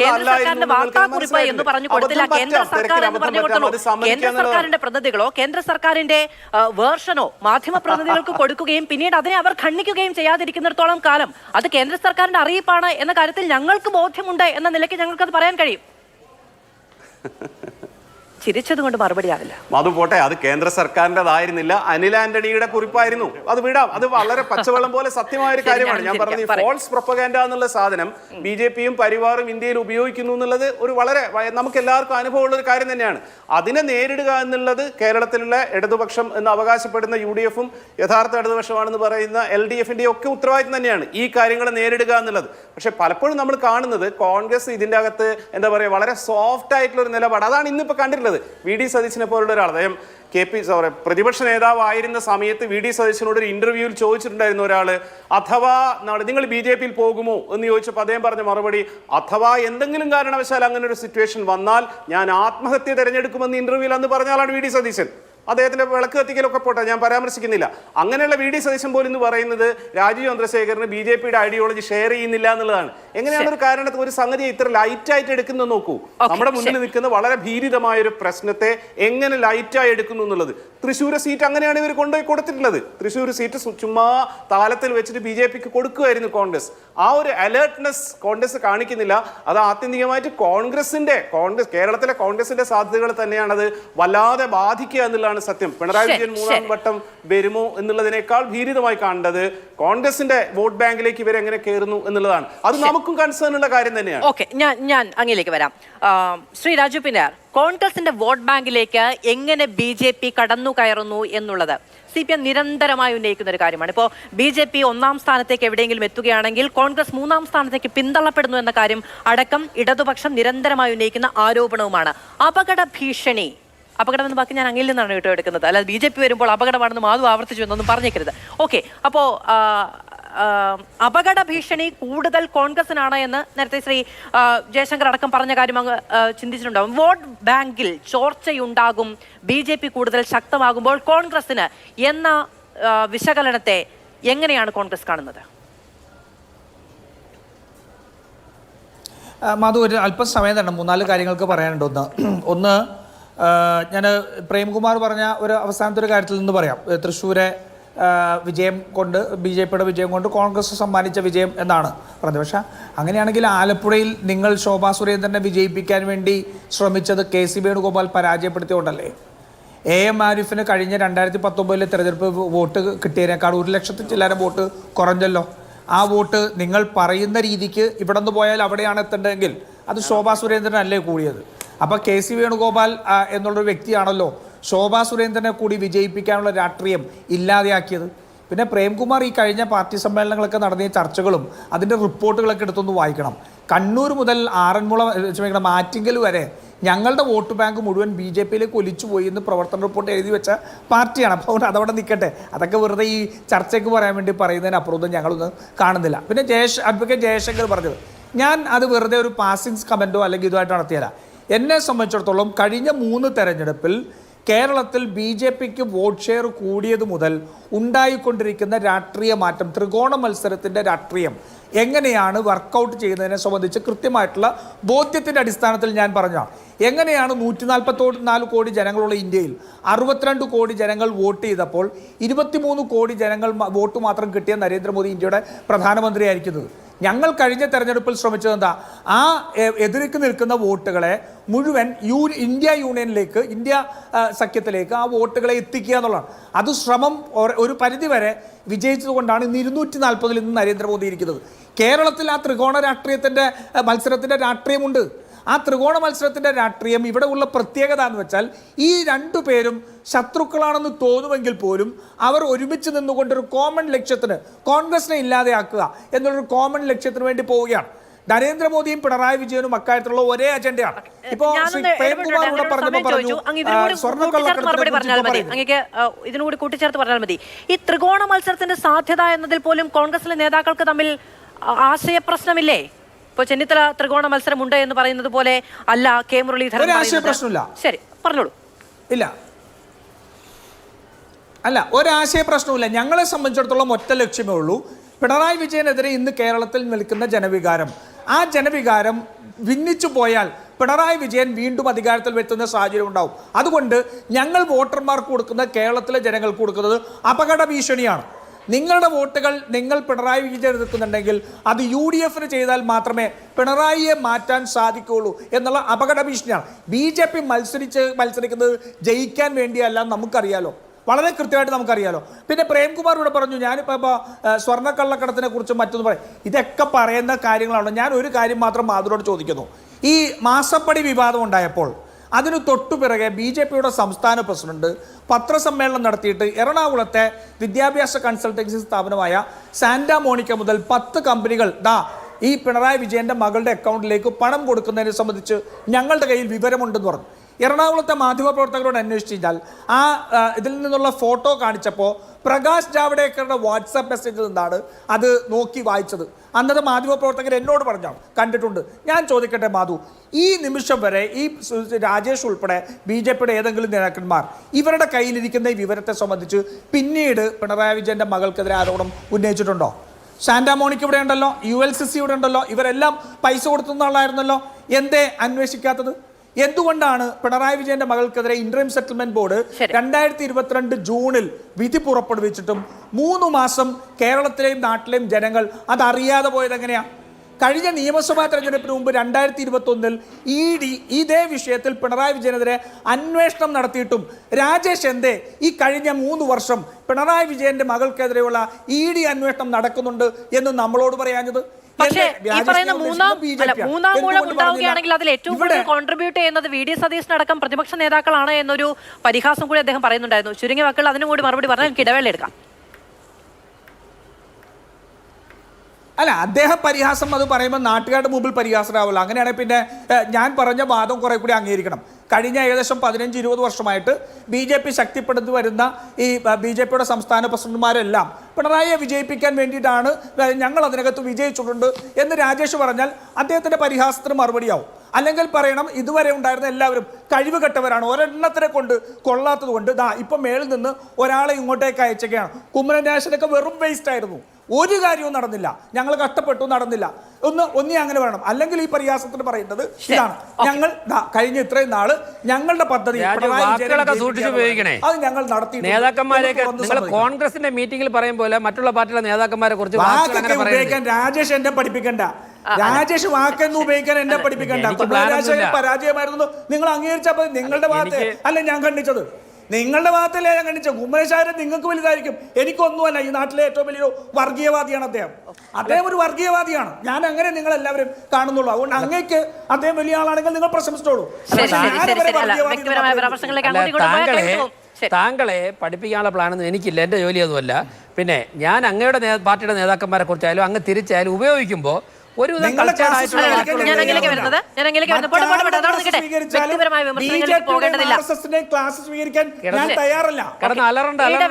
അലറയൊന്നും വേണ്ട, താങ്കൾ തയ്യാറാവണ്ട. വി രാജേഷ്, ഇപ്പോൾ നേതൃമാറ്റം ഉണ്ടാവുന്നു, ഒരു സ്ട്രാറ്റജി മാറ്റം കൂടി പ്ലാൻ ഉണ്ടോ? അത് സ്വാഭാവികമായും അതിന്റെ ഭാഗമായിട്ടാണ് നേതൃമാറ്റം എന്ന നിലയ്ക്ക് വേണമെങ്കിലും പറയാം. എന്നിരുന്നാലും BJP എങ്ങനെയാണ് അടുത്തൊരു വർഷക്കാലം കാണുന്നത്? അതായത് ഇപ്പോൾ സ്ട്രാറ്റജി മാറ്റത്തിൻ്റെ ഭാഗമായിട്ടാണ് നേതൃമാറ്റം എന്നല്ല, അങ്ങനെ വ്യാഖ്യാനിക്കേണ്ട. 5 വർഷം കംപ്ലീറ്റായ സംസ്ഥാന അധ്യക്ഷന്മാരെയൊക്കെ തന്നെ ഇപ്പോൾ ജില്ലാ അധ്യക്ഷന്മാരെല്ലാം ഇപ്പോൾ തൃശ്ശൂർ അനീഷ നന്നായിട്ട് പെർഫോം ചെയ്ത പിള്ളേരാണ്, കുട്ടികൾ പ്രസിഡന്റുമാരാണ്. ആലപ്പുഴ ഗോപൻ എല്ലാം അവരുൾപ്പെടെ അടുത്ത ഒരു ചുമതലയിലേക്കാണ് ആലോചിക്കുന്നത്, മാറ്റുകയല്ല, അടുത്ത അവരുടെ എക്സ്പീരിയൻസ് പ്രയോജനപ്പെടുന്ന മറ്റൊരു ചുമതലയിലേക്ക്. അപ്പോൾ ഇപ്പോൾ ഇന്ത്യയിൽ ഏറെക്കുറെ ഇതുവരെ പ്രഖ്യാപിച്ച എല്ലാ സ്ഥലങ്ങളിലും 5 വർഷം കംപ്ലീറ്റ് ആയവരെ മാറ്റിയിട്ടുണ്ട്. മാറ്റിയതുകൊണ്ട് അവർ അടുത്ത ചുമതലയിലേക്ക് പോകും. അപ്പോൾ അങ്ങനെയാണ് സംസ്ഥാന അധ്യക്ഷൻ്റെ ചുമതല മാറ്റം ഉണ്ടാകുന്നത്. അങ്ങനെയാണ്. ഇനി സ്ട്രാറ്റജി സ്വാഭാവികമല്ലേ, കാലം ഘട്ടം മാറുന്നതനുസരിച്ച് ഞങ്ങളുടെ ഓരോ സംസ്ഥാനത്തിൻ്റെയും പശ്ചാത്തലം അനുസരിച്ച് അവിടെ പാർട്ടിക്ക് കൂടുതൽ കടന്നു ചെല്ലാൻ വേണ്ടി സ്ട്രാറ്റജിയിൽ എന്തൊക്കെ മാറ്റം വരുത്തണമെന്ന് ദേശീയ നേതൃത്വവും സംസ്ഥാന അധ്യക്ഷനും ബന്ധപ്പെട്ട ഘടകങ്ങളും ഞങ്ങളുടെ സമാന ചിന്താഗതിക്കാരായ സംഘടനകളൊക്കെ ഉണ്ട്. അവിടെയൊക്കെ ഡിസ്കസ് ചെയ്തതിന് ശേഷം ഞങ്ങളത് ഇംപ്ലിമെൻറ്റ് ചെയ്യും. ചില കാര്യങ്ങൾ ദീർഘകാല അടിസ്ഥാനത്തിൽ ആലോചിച്ചിട്ട് ചെയ്യും, ചില കാര്യങ്ങൾ ഇപ്പോൾ ലോക്കൽ ബോഡി ഇലക്ഷനൊക്കെ വരാൻ പോകുന്നുണ്ട്, ഇമ്മീഡിയറ്റ് ആയിട്ട് ഞങ്ങൾ ഇംപ്ലിമെൻറ്റ് ചെയ്തിട്ട് അക്കാര്യങ്ങളുമായിട്ട് ഞങ്ങൾ മുന്നോട്ട് പോകും. അതിൽ പിന്നെ എന്തെങ്കിലും പോരായ്മയൊക്കെ ഉണ്ടെങ്കിൽ ഇപ്പോൾ നേരത്തെ ഇവിടെ ഞാൻ പറയേണ്ടിയിരുന്ന ഒരു കാര്യം തന്നെയാണ്. ഞങ്ങളുടെ രാജേട്ടനായിരുന്നില്ല ആദ്യത്തെ കേരളത്തിലെ സംസ്ഥാന അധ്യക്ഷൻ. രാജഗോപാൽ മുതൽ ഇപ്പം മാറുന്ന കെ സുരേന്ദ്രൻജി വരെ ഉള്ളവർ അതാതു കാലഘട്ടത്തിൽ അവരുടെ പരമാവധി അവർ കോൺട്രിബ്യൂട്ട് ചെയ്തിട്ടുണ്ട്. ഇപ്പോൾ രാജേട്ടൻ 1980-ലോ അതിനു മുമ്പ് ജനസംഘ കാലഘട്ടത്തിലോ തൊട്ട് മുമ്പ് കെ സുരേന്ദ്രൻ കോൺട്രിബ്യൂട്ട് ചെയ്തോ ചെയ്യാൻ പറ്റില്ല. കാര്യം കാലഘട്ടം അങ്ങനെയായിരുന്നു. അന്ന് മത്സരിക്കാൻ പോലും ആരുമില്ല, പഞ്ചായത്തിൽ പോലും മത്സരിക്കാൻ ആരും കിട്ടില്ല. അന്ന് അസംബ്ലിയിലും പാർലമെൻറ്റിലൊക്കെ ഓടിച്ചിട്ട് പിടിച്ചാണ് സ്ഥാനാർത്ഥികൾ മത്സരിപ്പിക്കുന്നത്. പക്ഷേ അന്ന് രാജേട്ടൻ്റെ മാക്സിമം അനുസരിച്ച് രാമപിള്ള സാറൊക്കെ ഞാനിപ്പോൾ പത്തനംതിട്ട ഒരു വീട്ടിൽ ചെന്നപ്പോൾ പറഞ്ഞു, രാമപിള്ള സാറ് വന്നിട്ട് അവിടെ ഒരു കട ചൂണ്ടിക്കാണിച്ചിട്ട് പറഞ്ഞു അവിടെ നിന്ന് 10 രൂപ കൊടുക്കും തിരിച്ചു വരാൻ. രാമപിള്ള സാർ 10 രൂപ വാങ്ങി പോക്കറ്റിലിട്ട് തിരുവനന്തപുരത്തേക്ക് ബസ്സിൽ വരികയാണ്. 2 രൂപ കണ്ട ചായ കുടിക്കാൻ, ബാക്കി 8 രൂപ ബസ്സിന്. ഇങ്ങനെ രാമപിള്ള സാർ കഷ്ടപ്പെട്ടിട്ടുണ്ട്. അതുപോലെ ഇപ്പോൾ കുമ്മനം ചാട്ടനായാലും മുരളിയേട്ടൻ മുരളിയേട്ടൻ സംസ്ഥാന പ്രസിഡന്റായി, കൃഷ്ണദാസിയായി, ഇവരൊക്കെ തന്നെ ഒരുപാട് വെല്ലുവിളി നിറഞ്ഞ കാലഘട്ടത്തിൽ പാർട്ടിയെ നയിച്ചാൽ കെ സുരേന്ദ്രജിയിലെത്തുമ്പോൾ 20% വോട്ടിലേക്ക് എത്തി. അടുത്ത സ്റ്റെപ്പ് അടുത്ത സ്റ്റെപ്പ് ഇപ്പോൾ എത്ര സീറ്റ് കിട്ടും എവിടെ വരുമെന്ന് ഞാനിപ്പോൾ പറയുന്നില്ല. അടുത്ത സ്റ്റെപ്പിലേക്ക് ഞങ്ങൾക്ക് പോകാൻ വേണ്ടി സ്ട്രാറ്റജിയിൽ മാറ്റം വരുത്തേണ്ടി വരും. ഇനി ഞാൻ ഒരു ഒറ്റ മറുപടി പറഞ്ഞു. എനിക്ക് സമയം തന്നില്ലെങ്കിൽ പ്രശ്നമില്ല. എനിക്ക് കോൺഗ്രസിൻ്റെ പ്രതിനിധിയോട് പറയാനുള്ളത് ഞാൻ പറയട്ടെ മാധു. കോൺഗ്രസിൻ്റെ പ്രതിനിധി നിങ്ങൾ കുമ്മൻ രാജേട്ടനെ കുറിച്ച് ഒരു വാക്ക് ഇവിടെ ഉപയോഗിച്ചു. ഞാൻ ആ വാക്ക് ഉപയോഗിക്കുന്നില്ല. ആ വാക്ക് ഞാൻ ഉപയോഗിക്കാത്ത കാരണം പൊതുസമൂഹത്തിൽ ആശയപരമായി വ്യത്യസ്ത കോണിൽ നിൽക്കുന്ന പാർട്ടി പ്രവർത്തകരാണെങ്കിൽ ഇപ്പോൾ കോൺഗ്രസിൻ്റെ CPM നേതാക്കന്മാരുൾപ്പെടെ അവരൊരു ജീവിത കാലഘട്ടം മുഴുവനും അവരുടെ ഐഡിയോളജിക്ക് വേണ്ടി മാറ്റിവെക്കുന്നവരാണ്. വിജയവും പരാജയവും ഉണ്ടാവാം. അപ്പോൾ അവരെ മോശപ്പെട്ട വാക്കുകൾ ഉപയോഗിക്കാൻ പാടില്ല എന്നുള്ളൊരു സംസ്കാരം പഠിച്ച ആളായതുകൊണ്ട് ഇനി അങ്ങ് ഉപയോഗിച്ച വാക്ക് കോൺഗ്രസ് തിരിച്ചൊരാൾ ഉപയോഗിക്കുകയാണെന്നുണ്ടെങ്കിൽ രാഹുൽ ഗാന്ധിയാണ് ഏറ്റവും പറ്റിയ ആള്. ആ വാക്കിന് ഏറ്റവും ആപ്റ്റ ആൾ രാഹുൽ ഗാന്ധിയാണ്. ഞാൻ എന്റെ ഒറ്റ മിനിറ്റേ ഉള്ളൂ. ഇനി അതിലേക്ക് പോരുത്. എന്റെ ഒറ്റ മിനിറ്റേ ഉള്ളൂ. എനിക്ക് ശ്രീ ജയശങ്കറിലേക്ക് ഒന്ന് പോകേണ്ടതുണ്ട്. ശ്രീ ജയശങ്കർ, BJP മാറുമ്പോൾ CPM ഉം കോൺഗ്രസും എങ്ങനെ മാറേണ്ടതുണ്ട്, അല്ലെങ്കിൽ അങ്ങനെ മാറേണ്ടതുണ്ടോ? ഒരു മിനിറ്റ് ചർച്ച നടത്തുമ്പോൾ ചർച്ച എന്താണെന്ന് അറിഞ്ഞുകൊണ്ട് സംസാരിക്കണം. ഞാൻ പറഞ്ഞ എന്താ, അദ്ദേഹം നടത്തിയ പരിഹാസത്തിന് ഞാൻ മറുപടിയായിട്ട് പറഞ്ഞത്, അങ്ങനെയാണെങ്കിൽ ഈ കഴിഞ്ഞ കാലഘട്ടത്തിലല്ല മുഴുവൻ BJP പ്രസിഡന്റുമാരും കുമ്മനം രാജശേഖരൻ എന്ന് സ്വയം പറയുന്നത് ഞാൻ അദ്ദേഹത്തെ കഴിവട്ടോ ഞാൻ വിളിച്ചില്ല. ശ്രീ ജയശങ്കർ, അല്ല BJPയും കോൺഗ്രസും അല്ല നമ്മുടെ കോൺഗ്രസും ഇടതുപക്ഷവും ഇത് തീർച്ചയായിട്ടും അതിൻ്റെ അകത്തൊരു വെല്ലുവിളി അടങ്ങിയിട്ടുണ്ട്. വെറുതെ ഒരു പ്രസിഡന്റിനെ തീരുമാനിക്കുകയല്ല ചെയ്തിട്ടുള്ളത്. അതിന് വ്യക്തമായ ഉദ്ദേശവും കരുതലും ഉണ്ട്. അപ്പോൾ BJPയുടെ ഞാൻ നേരത്തെ പറഞ്ഞ പോലെ സംഘടനാ ബലമുണ്ട്, പണമുണ്ട്. ഇതുപോലൊരു നേതാവ് കൂടി വരുമ്പോൾ അവരുടെ തീർച്ചയായിട്ടും അവരുടെ പ്രഹരശേഷി വർദ്ധിക്കും എന്നുകൊണ്ട് നമ്മൾ മനസ്സിലാക്കുക. അപ്പോൾ അങ്ങനെ ഒരു സാഹചര്യം വരുമ്പോൾ പരമ്പരാഗതമായ ഒരു രാഷ്ട്രീയ രീതി കൊണ്ട് എത്രമാത്രം മുന്നോട്ട് പോകാൻ കഴിയും എന്നാലോചിക്കണം. രാഷ്ട്രീയം ഒരു തൊഴിലായി സ്വീകരിച്ചിട്ടുള്ള ആളുകൾ അല്ലെങ്കിൽ രാഷ്ട്രീയ പ്രവർത്തകരായിട്ട് വന്നവർക്ക് പുതിയ കാലഘട്ടത്തിൻ്റെ ഒരു വെല്ലുവിളി ഇതിനകത്ത് തീർച്ചയായിട്ടും ഒളിഞ്ഞിരിപ്പുണ്ട് എന്നുള്ളത് സത്യമാണ്. ശരി, വളരെയധികം നന്ദി അഡ്വക്കേറ്റ് ജയശങ്കർ. ശ്രീ രാജു പി നായർ, ഒപ്പം ശ്രീ VV രാജേഷ്, ഡോക്ടർ പ്രേംകുമാർ ചർച്ചയിൽ പങ്കെടുത്തതിന് വളരെയധികം നന്ദി പ്രേക്ഷകർക്ക്.